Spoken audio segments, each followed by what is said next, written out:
அனைவருக்கும் வணக்கம். நான் ரூபிகா பேசிகிட்ருக்கேன். இந்த வீடியோவில் நம்ம என்ன டாபிக் பார்க்க போகிறோம் அப்படின்னா, நம்ம சேனலில் தமிழுக்கான ஃப்ரீ டெஸ்ட் தொடர்ந்து நடந்துகிட்ருக்கு. இன்றைக்கி 16வது டாபிக் பார்க்கலாம். இது வரைக்கும் நடந்த டெஸ்ட் எல்லோரும் நல்லா பண்ணியிருப்பீங்க. இன்றைக்கான டெஸ்ட் என்னென்னா, படிக்காதவங்களும் ஈஸியாக, அதாவது நம்ம இதுக்கே ப்ரிப்பேர் பண்ணாமல் இருந்தாலும் இந்த டாப்பிக்லேருந்து உங்களால் ஈஸியாக ஆன்சர் பண்ண முடியும். எல்லோரும் இதில் மார்க் எடுக்கலாம். இதுலேருந்து கண்டிப்பாக கொஷின் வரும். அது என்னென்னா, அது எதை பற்றி அப்படின்னு பார்த்தீங்கன்னா, பேராகிராஃப் மாதிரி நமக்கு கொடுத்துருவாங்க. ஒரு பேராகிராஃப் கொடுத்துட்டு அந்த பேராகிராஃப்லேருந்து ஒரு 2 கேள்வியோ இல்லை 3 கேள்வியோ அந்த மாதிரி கொஷின் கேட்பாங்க. அப்போ அந்த பேராகிராஃப் படித்து புரிஞ்சுட்டு நம்ம அதிலேருந்து ஆன்சர் பண்ணுற மாதிரி தான் இருக்கும். இது எதுவும் நம்ம மனப்பாடம் பண்ணிட்டு போகணும் அப்படின்ற அவசியம் இல்லை. அங்கே இருக்க பேராகிராஃபை படித்து அந்த பேராகிராஃப்லேயே நமக்கு அந்த கொஷினுக்கான ஆன்சர் இருக்கும். அப்போ அதுக்கு நம்ம தனியாக படிக்கணுமா? இல்லை, அதுதான் நான் சொன்னேன். படிக்காமல் இருந்தாலுமே இதுக்கான ஆன்சர் பண்ண முடியும் அப்படின்னு சொன்னேன். இப்போ இதற்கான முதல் கேள்வி பார்க்கலாம். பார்த்திங்கன்னா, நமக்கு ஒரு பேராகிராஃப் கொடுத்துருக்காங்க. இந்த பேராகிராஃப் நீங்கள் படித்து ஒவ்வொரு பேராகிராஃபும் படித்து காட்டிகிட்டு இருந்தோன்னா டைம் போயிடும். அதனால் நீங்கள் படித்து பார்த்துக்கோங்க. இப்போ இதில் விடுதலை போரில் பங்கேற்றவர் யார் அப்படின்னு சொல்லி கொஷின் கேட்டிருக்காங்க. இந்த பேராகிராஃப்லேருந்து தான் இந்த கொஷின் இருக்கும். வேணால் நான் ஒரே ஒரு பேராகிராஃப் படித்து காட்டுறேன். இதுக்கு அடுத்தடுத்து வர பேராகிராஃப் நீங்கள் படிச்சுக்கலாம். ஃபஸ்ட்டு பார்த்திங்கன்னா, முத்துராமலிங்கர் இந்திய விடுதலை போராட்டத்தில் தீவிரமாக பங்கேற்றார். தமது பேச்சாற்றலால் ஆங்கில ஆட்சிக்கு எதிராக மக்களிடம் பெரும் எழுச்சியை ஏற்படுத்தினார். மேடைகளில் அவர் ஆற்றிய வீர உரையை கேட்ட மக்கள் ஆங்கில ஆட்சிக்கு எதிராக வீறு கொண்டு எழுந்தனர். அதனால் அச்சமடைந்த ஆங்கில அரசு பலமுறை அவரை கைது செய்து சிறையில் அடைத்தது. மேலும் வாய்ப்பூட்டு சட்டம் மூலம் மேடையில் அரசியல் பேசக்கூடாது என்று அவருக்கு தடை விதித்தது. வட இந்தியாவில் வாய்ப்பூட்டு சட்டத்தின்படி பேச தடை விதிக்கப்பட்ட தலைவர் பாலகங்காதர திலகர். அவரை போலவே தென்னாட்டில் அச்சட்டத்திற்கு ஆட்பட்ட தலைவர் முத்துராமலிங்கர் என்பது குறிப்பிடத்தக்கது. இவரது விடுதலை வேட்கை அறிந்த திருவி கல்யாண சுந்தரனார் தேசியம் காத்த செம்மல் என்று பாராட்டியுள்ளார். வங்கச்சிங்கம் என்று போற்றப்பட்ட நேதாஜி சுபாஷ் சந்திர போஸ் உடன் நெருங்கிய தொடர்பு கொண்டிருந்தார். யார்? முத்துராமலிங்க தேவர் தான் இந்த இடத்துல சொல்கிறாங்க. அப்போ விடுதலை போரில் பங்கேற்றவர் யாருன்னா முத்துராமலிங்க தேவர். முதல் லைனே நமக்கு இருக்கும். சரிங்களா? நெக்ஸ்ட்டு, அவர் உரையை கேட்ட ஆங்கில அரசு செய்த செயல் என்ன அப்படின்னு சொல்லி கேட்குறாங்க. அவங்களுக்கு என்னங்க பண்ணியிருப்பாங்க? அவர் உரையை கேட்டால் ஆங்கில அரசு என்ன பண்ணியிருப்பாங்கன்னா, சிறையில் அடைத்திருப்பாங்க. வாய்ப்பூட்டு சட்டத்தின் அடிப்படையில் சிறையில் அடைச்சிருப்பாங்க. 2வதுக்கு ஏ ஆப்ஷன். 3வது கேள்வி, மேடையில் அரசியல் பேசக்கூடாது என்று தடை விதிக்கப்பட்ட சட்டம் எதுங்க? வாய்ப்பூட்டு சட்டம். 3வதுக்கு சி ஆப்ஷன். தேசியம் காத்த செம்மல் என்று பாராட்டியவர் யாருன்னா, பாராட்டப்பட்டவர். அந்த பாராட்டு யாருக்குரியதுன்னா முத்துராமலிங்க தேவருக்குரியது. அதை பாராட்டுனது யாருன்னா திருவி கல்யாண சுந்தரனார். 4க்கு A option. வங்கச்சிங்கம் என்று பாராட்டப்படுபவர் யார் அப்படின்னு சொல்லி கேட்டிருக்காங்க. வங்கச்சிங்கம் அப்படின்னா யார் அப்படின்னா 5வது கேள்விக்கு டி ஆப்ஷன், நேதாஜி சுபாஷ் சந்திர போஸ். அடுத்த கேள்வி பார்க்கலாம். கீழ்கண்ட பத்தியை படித்து வினாவிற்கான சரியான விடையை தேர்ந்தெடுக்க அப்படின்னு சொல்லி கேட்டிருக்காங்க. அதே போல் தான் இந்த பேராகிராஃப் கொடுத்துருக்காங்க. இந்த பேராகிராஃப் நீங்களும் பார்த்துக்குங்க. அதாவது இந்த இந்த டெஸ்ட்டுக்கான பிடிஎஃப் லிங்க் டிஸ்கிரிப்ஷனில் இருக்கும். அதில் ஓப்பன் பண்ணிங்கன்னா இந்த கொஷின் பேப்பர் அப்படியே இருக்கும். நீங்கள் படிச்சுட்டு டெஸ்ட் எழுதி பார்த்துட்டு கூட அதுக்கப்புறம் நீங்கள் இந்த வீடியோ பார்த்தீங்கன்னா கரெக்டான ஆன்சர் எதுன்னு நீங்கள் செக் பண்ணிக்கலாம். 6வது கேள்விக்கு, முகிலன் யார் வீட்டிற்கு சென்றான்? அதாவது இந்த கேள்வியில் தான் நமக்கு ஆன்சர் இருக்குது. இந்த பேராகிராஃபில் தான் இந்த கேள்விக்கான ஆன்சர் இருக்குது. தாத்தா வீட்டுக்கு. முகிலன் யார் வீட்டுக்கு சென்றான்? தாத்தா வீட்டிற்கு. முகிலன் பொங்கல் விழா கொண்டாட தாத்தா வீட்டுக்கு சென்றான். இங்கே பார்த்தீங்களா, இருக்குது இல்லையா? 6வதுக்கு பி ஆப்ஷன். நெக்ஸ்ட்டு 7வது கேள்வி, தாத்தா வீட்டில் உள்ள காளையின் பெயர் என்ன? செவலை. D option. 7க்கு டி ஆப்ஷன். 8வது கேள்வி, முகிலன் எவ்விழாவை கொண்டாட தாத்தா வீட்டிற்கு சென்றான்? பொங்கல். 8க்கு ஏ ஆப்ஷன். முகிலன் தோட்டத்தில் இருந்து எதை பறித்து கொடுத்து தாத்தாவுக்கு உதவினான்? 9வதுக்கு சி ஆப்ஷன், காய்கறிகள். 10க்கு செவலை என்பது எதை குறிக்கிறது? காளை. 10க்கு ஏ ஆப்ஷன். நெக்ஸ்ட்டு அதே போல் ஒரு பேராகிராஃப் கொடுத்துருக்காங்க. நம்ம கொஷின் டைரெக்டாக பார்த்துடலாம். 11வது கேள்வி, டேரி பாக்ஸ் எந்த நாட்டை சேர்ந்தவர் அப்படின்னு கேட்டிருக்காங்க. 11க்கு பி ஆப்ஷன். இதெல்லாம் படிக்கணுமா அப்படிலாம் இல்லை. அங்கே இருக்க பேராகிராஃபில் தான் நம்ம பார்க்க போகிறோம். அதனால் என்னடா டேரி பாக்ஸ் இந்த மாதிரிலாம் இருக்குது, இதெல்லாம் சிலபஸ்லேயே இல்லையே, புதுசாக இருக்குது அப்படின்னு சொல்லி நீங்கள் பயப்பட வேணாம். அந்த பேராகிராஃபில் இருந்தால் நமக்கு இங்கே கொஷின் கேட்டிருக்காங்க. 12வது கேள்வி, டேரி பாக்ஸ் எந்த விளையாட்டில் சிறந்து விளங்கினார்? 12க்கு சி ஆப்ஷன், கூடைப்பந்து. 13, டேரி பாக்ஸ் தனது வலது காலை இழக்க காரணம் என்ன? 13க்கு சி ஆப்ஷன், புற்றுநோய். 14, டேரி பாக்ஸ் எச்செயலை செய்யக்கூடாது என மருத்துவர் கூறினார்? 14க்கு ஏ ஆப்ஷன், ஓடுவது. 15 டேரி பாக்ஸ் புற்றுநோய் ஓட்டம் எந்நாளில் நடத்தப்படுகிறது? 15க்கு ஏ ஆப்ஷன் செப்டம்பர் 15. அதே போல் இன்னொரு பேராகிராஃப் கொடுத்துருக்காங்க. அதற்கான கேள்விகள் பார்த்துடலாம். இப்பத்தியில் பயின்று வரும் அணி எதுன்னு கேட்டிருக்காங்க. 16க்கு பி ஆப்ஷன் ஸ்லேடை அணி. இப்பத்தியில் பயின்று வரும் ஊரின் பெயர் என்னன்னு கேட்டிருக்காங்க. 17க்கு டி செங்கல்பட்டு. 18 இளைஞன் பயணம் செய்த வாகனம் எது? 18க்கு சி ஆப்ஷன் பேருந்து. 19 இப்பத்தியில் இடம்பெறும் வினாத்தொடரை தேர்ந்தெடுக்க. 19வது கேள்விக்கு டி ஆப்ஷன். என்ன ஊருக்கு பயணச்சீட்டு வேண்டும் சொல்லி வினாத்தொடர் அதில் இடம்பெற்றிருக்கு அப்படின்னு சொல்கிறாங்க. 20வது கேள்வி இளைஞனுக்கு அடிப்பட்ட இடம் குறிப்பிடுகன்னு சொல்லியிருக்காங்க. 20க்கு பி ஆப்ஷன் கால். நெக்ஸ்ட் பேராகிராஃப், அதற்கான கொஷின் பார்த்துடலாம். பேராகிராஃப் நீங்கள் கொஷின் பேப்பர் எடுத்து பார்த்துக்கோங்க, இல்லைன்னா வீடியோ பாஸ் பண்ணி பார்த்துக்கோங்க. 21வது கேள்வி இந்திய விண்வெளி ஆய்வு நிறுவனத்தின் புதிய தலைவர் யார் அப்படின்னு கேட்டிருக்காங்க. வி நாராயணன். 21க்கு பி ஆப்ஷன். 22 இஸ்ரோ தலைவர் வி நாராயணன் எத்தனை ஆண்டுகள் பதவி வகிப்பார் அப்படின்னு கேட்டிருக்காங்க. 22க்கு ஏ ஆப்ஷன் 2 ஆண்டுகள். இஸ்ரோ தலைவர் வி நாராயணன் பொறுப்பு ஏற்றுக்கொண்ட தேதி என்னன்னு கேட்டிருக்காங்க. 23க்கு சி ஆப்ஷன் ஜனவரி 14. இஸ்ரோ தலைவர் வி நாராயணனுக்கு வாழ்த்துக்கள் தெரிவித்தவர் யார் அப்படின்னு கேட்டிருக்காங்க. 24க்கு பி ஆப்ஷன் அண்ணாமலை. 25 ரோவரை தரையிறக்கிய உலகின் முதல் நாடு எது? 25வது கேள்விக்கு சி ஆப்ஷன் இந்தியா. இதெல்லாம் கரண்ட் அஃபேர்ஸில் கூட வரும், அதனால் தெரிஞ்சு வச்சுக்கோங்க. நெக்ஸ்ட் அதே போல் பேராகிராஃப் நம்ம கொஷின் பார்த்துடலாம். நடப்பு நிதியாண்டில் மொத்த உள்நாட்டு உற்பத்தியின் சதவீதம் எவ்வளவு? 26வது கேள்விக்கு பி ஆப்ஷன் 6.4. எந்த வங்கி பொருளாதார வளர்ச்சிக்கான சதவீதத்தை குறைத்தது? 27வதுக்கு பி ஆப்ஷன் இந்திய ரிசர்வ் வங்கி ஆர்பிஐ. எத்தனை ஆண்டுகளில் இல்லாத குறைவு என்பது 8.2% குறிப்பிடத்தக்க சரிவாகும்? 28க்கு சி ஆப்ஷன் 4 ஆண்டுகள். 29 நாட்டின் நுகர்வு எந்த நிலையில் உள்ளது? பி ஆப்ஷன் மந்தம். 30 எத்தனை ஆண்டுகளாக நாட்டின் நுகர்வு பின்னோக்கி உள்ளது அப்படின்னு கேட்டிருக்காங்க. 30க்கு டி 10 ஆண்டுகளாக பின்னோக்கி உள்ளது. இதெல்லாம் என்னன்னு நீங்கள் டவுட் படக்கூடாது. இது எல்லாமே என்னங்க இப்போ அந்த பேராகிராஃப்லேருந்து நமக்கு கொஷின் கேட்டிருக்காங்க, அவ்வளோதான், சிலபஸில் இல்லை அப்படின்னு சொல்லி நீங்கள் பயப்படக்கூடாது.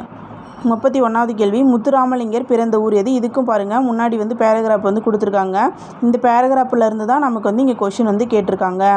31வது கேள்வி முத்துராமலிங்கர் பிறந்த ஊர் எது? 31க்கு பி ஆப்ஷன் ராமநாதபுரம். 31க்கு பி ஆப்ஷன்.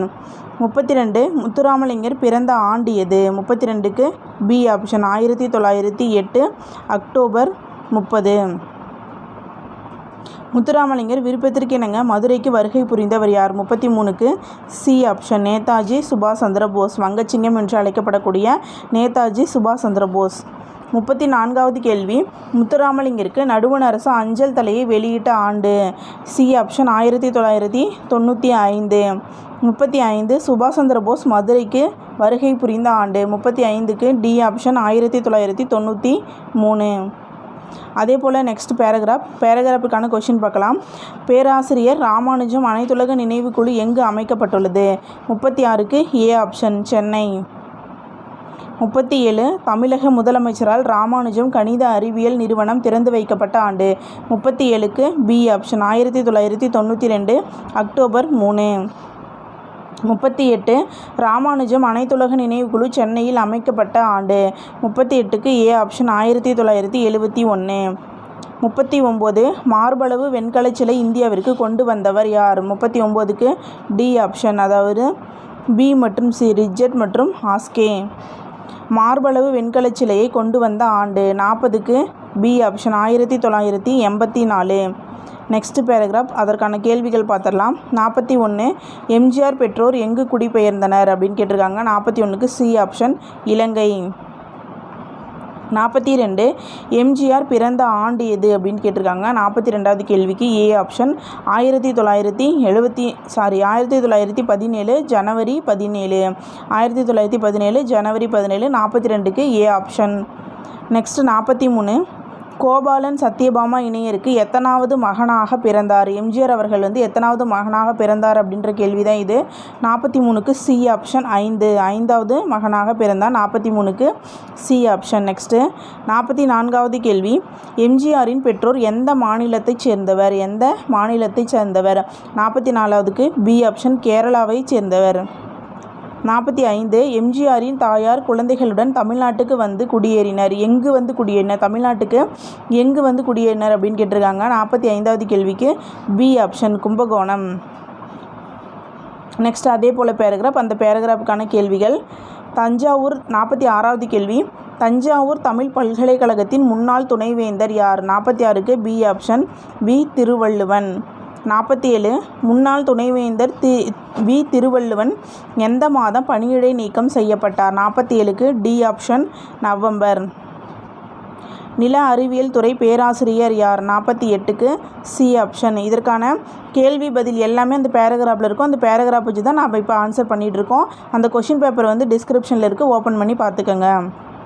நெக்ஸ்ட்டு 49வது கேள்வி, முறைகேடு புகாரில் உள்ள பொறுப்பு பதிவாளர் வி சி தியாகராஜனை பொறுப்பிலிருந்து விடுவித்தவர் யார்? 49க்கு சி ஆப்ஷன் வெற்றிச்செல்வன். 50 துணைவேந்தர் இருவருக்கும் எந்த நாளில் கடிதம் அனுப்பினார்? 50க்கு D option December 27. Next paragraph 51வது கேள்வி, அம்பேத்கர் எந்த பள்ளியில் கல்வியை தொடங்கினார்? 51வது கேள்விக்கு பி ஆப்ஷன் சதாரா. 52 அம்பேத்கர் குடும்பம் எங்கு குடிபெயர்ந்தது? 52க்கு பி ஆப்ஷன் மும்பை. 53 அம்பேத்கர் குடும்பம் எந்த ஆண்டு குடிபெயர்ந்தது? 53க்கு ஏ ஆப்ஷன் 1904. 54வது கேள்வி, அம்பேத்கர் பள்ளி படிப்பை முடித்த ஆண்டு? 54வது கேள்விக்கு பி ஆப்ஷன் 1907. அம்பேத்கர் மும்பை பல்கலைக்கழகத்தில் எந்த ஆண்டு இளங்கலை பட்டம் பெற்றார்? 55வது கேள்விக்கு C option 1912 C option. Next 56வது கேள்வி, பூம்புகார் யாருடைய தலைநகரமாக இருந்தது? பூம்புகார் யாருடைய தலைநகரமாக இருந்தது? 56க்கு பி ஆப்ஷன். 57 எத்தனை ஆண்டுகளுக்கு முன்பு சோழர்களின் தலைநகரமாகவும் துறைமுக நகரமாகவும் விளங்கியது பூம்புகார்? 57வது கேள்விக்கு பி ஆப்ஷன் 2000 ஆண்டுகளுக்கு முன்பு. சிற்ப கலைக்கூடம் எத்தனை மாடங்களை கொண்டது? 58வது கேள்வி, சிற்ப கலைக்கூடம் எத்தனை மாடங்களை கொண்டது? 58க்கு பி ஆப்ஷன் 7. 59 கண்ணகியின் வரலாற்றை விளக்கும் சிற்ப தொகுதிகள் எத்தனை? 59க்கு பி ஆப்ஷன் 49. பூம்புகார் நகரை பற்றிய செய்திகள் எந்த நூலில் இடம்பெற்றுள்ளன அப்படின்னு கேட்டிருக்காங்க. 60வது கேள்விக்கு சி ஆப்ஷன் சிலப்பதிகாரம் மற்றும் பட்டினப்பாலை. நெக்ஸ்ட்டு 61வது கேள்வி, பரிபாடல் எந்த நூல்களுள் ஒன்று அப்படின்னு கேட்டிருக்காங்க. 61வது கேள்விக்கு ஏ ஆப்ஷன் 8 தொகை நூல்களுள் ஒன்று. 62 பரிபாடல் என்னும் நூலை எழுதியவர் யார் அப்படின்னு கேட்டிருக்காங்க. கீரந்தையார். 62க்கு டி ஆப்ஷன். உரையாசிரியர்கள். 63வது கேள்வி, உரையாசிரியர்கள் எத்தனை பாடல்கள் இருப்பதாக, அதாவது பரிபாடலில் எத்தனை பாடல்கள் இருப்பதாக சொல்லியிருக்காங்கன்னா 70 பாடல்கள் வந்து இருப்பதாக சொல்லியிருப்பாங்க. ஆனால் நமக்கு 24 பாடல்கள் தான் கிடைச்சிருக்கும். இப்போ இங்கே எத்தனை பாடல்கள் இருப்பதாக சொல்லியிருக்காங்க? 70. 63க்கு பி ஆப்ஷன். 64 பரிபாடல் எத்தனை புகழை பெற்றுள்ளது? அதாவது ஓங்கு பரிபாடல் அப்படின்னு சொல்லுவாங்க. 64வது கேள்விக்கு ஏ ஆப்ஷன் ஓங்கு பரிபாடல் அப்படின்னு சொல்லுவாங்க. அதாவது நற்றினே நல்ல குறுந்தொகை ஒத்த பதிற்றுப்பத்து ஓங்கு பரிபாடல் அப்படின்னு அந்த பாடல் வரி வருது இல்லையா, அதில் வந்து அதனுடைய சிறப்பிக்கக்கூடிய ஒரு லைன் வந்து அதில் வரும். 65 70 பாடல்கள் இருப்பதாக கூறி தற்போது எத்தனை பாடல்கள் கிடைத்துள்ளன அப்படின்னா 24 பாடல்கள் கிடைத்துள்ளன. 65க்கு சி ஆப்ஷன். நெக்ஸ்ட்டு பேராகிராஃபு, உலகமே வறுமை உற்றாலும் கொடுப்பவன் அதியன் என்று கூறியவர் யார்? 66க்கு சி ஆப்ஷன் ஔவையார். அதிகமான பாராட்டி ஔவையார் தான் பாடியிருப்பார். 67 பேகன் மறுமை நோக்கி கொடுக்காதவன் என்று கூறியவர் யார்? பரணர். பேகனை பற்றி பாடியது வந்து பரணர். எல்லாவற்றையும் கொடுப்பவன் மலையமான் திருமுடிக்காரி யாரை பாராட்டுகிறார்? 68க்கு சி ஆப்ஷன் கபிலர். காரிய பாராட்டினது கபிலர். 69 இரவலர் வராவிட்டாலும் அவர்களை தேடி வரவழைத்தல் ஆடு கோட்பாட்டு சேரலாதலின் இயல்பு என்று கூறியவர் யார்?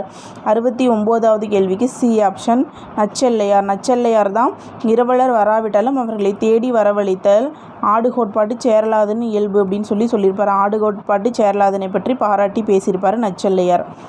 70வது கேள்வி, தன்னை நாடி வந்த பரிசிலன் பொருள் பெறாமல் திரும்புவது தான் நாட்டை இழந்த துன்பத்தை விட பெருந்துன்பம் என குமணன் வருந்தியதாக கூறியவர் யார்? 70க்கு டி ஆப்ஷன் பெருந்தலை சாத்தனார். 70க்கு டி ஆப்ஷன். 71 வேலுநாச்சியார் பிறந்த ஆண்டு எதுன்னு கேட்டிருக்காங்க. 71க்கு பி ஆப்ஷன் 1730 தான் பிறந்திருப்பாங்க. 72 வேலுநாச்சியாருக்கு 5000 படை வீரர்களை அனுப்பி வைத்தவர் யார்? 72க்கு பி ஆப்ஷன் ஐதர் அலி. மைசூரை சேர்ந்த ஐதர் அலி. 73வது கேள்வி, ஆங்கிலேயரை எதிர்த்து போரிட வேலுநாச்சியார் யாருடன் வீரர் படைக்கு தலைமையேற்று சென்றார்? 73க்கு டி ஆப்ஷன் மருது சகோதரர்கள் தான் ஹெல்ப் பண்ணியிருப்பாங்க. 74 ஆங்கிலேயர் சிவகங்கை மீது படையெடுத்த ஆண்டு. 74வது கேள்விக்கு பி ஆப்ஷன் 1772. அப்போ தான் சிவகங்கை மீது படையெடுத்திருப்பாங்க 1772. 75 வேலுநாச்சியார் ஆங்கிலேயரிடம் போரிட்டு சிவகங்கை மீட்ட ஆண்டு அப்படின்னா 8 வருடம் கழித்து 1780. C option. 75க்கு சி ஆப்ஷன். 76 ஆங்கிலேயரை எதிர்த்து ஆயுதம் ஏந்தி போராடிய முதல் பெண்மணி யார்? வேலுநாச்சியார். D option. 76க்கு டி ஆப்ஷன். 77 வேலுநாச்சியார் சிவகங்கை கோட்டையை எந்த நாளில் தாக்க திட்டமிட்டார்? 77க்கு டி ஆப்ஷன் விஜயதசமி. 78 வேலுநாச்சியார் இறந்த ஆண்டு எப்போன்னு கேட்டிருக்காங்க. 1796 தான் இறப்பாங்க. 78வது கேள்விக்கு ஏ ஆப்ஷன். 79 ராணி வேலுநாச்சியார் கணவர் முத்துவடுகநாதர் எங்கு ஆங்கிலேயரால் கொல்லப்பட்டார்? 79வது கேள்விக்கு சி ஆப்ஷன் காளையர் கோவில். வேலுநாச்சியார் ஆங்கிலேயரிடம் காட்டி கொடுக்காத பெண் யாருன்னு கேட்டிருக்காங்க. 80க்கு பி ஆப்ஷன் உடையாள். 81 முடியரசனின் இயற்பெயர்? C option Durairasu. 82 திராவிட நாட்டின் வானம்பாடி என்று பாராட்ட பெற்றவர் யார்? 82வது கேள்விக்கு பி ஆப்ஷன் முடியரசன். முடியரசன் பிறந்த ஊர் எது? 83வது கேள்விக்கு பி ஆப்ஷன் தேனி. முடியரசன் இயற்றிய நூல் எது? 84வது கேள்விக்கு பி ஆப்ஷன் வீரகாவியம். 85வது கேள்வி, முடியரசன் பிறந்த ஆண்டு 1920.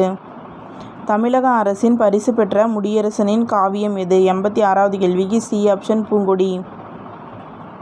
87 பரம்பு மலையில் நடந்த விழாவில் முடியரசனுக்கு குன்றக்குடி அடிகளாரால் வழங்கப்பட்ட பட்டம் எது? கவியரசு. 87க்கு பி ஆப்ஷன். 88 முடியரசனிடம் நெருங்கி பழகியவர் யார்? பேரறிஞர் அண்ணா. 89 முடியரசன் இறந்த ஆண்டு எதுன்னு கேட்டிருக்காங்க. 1998.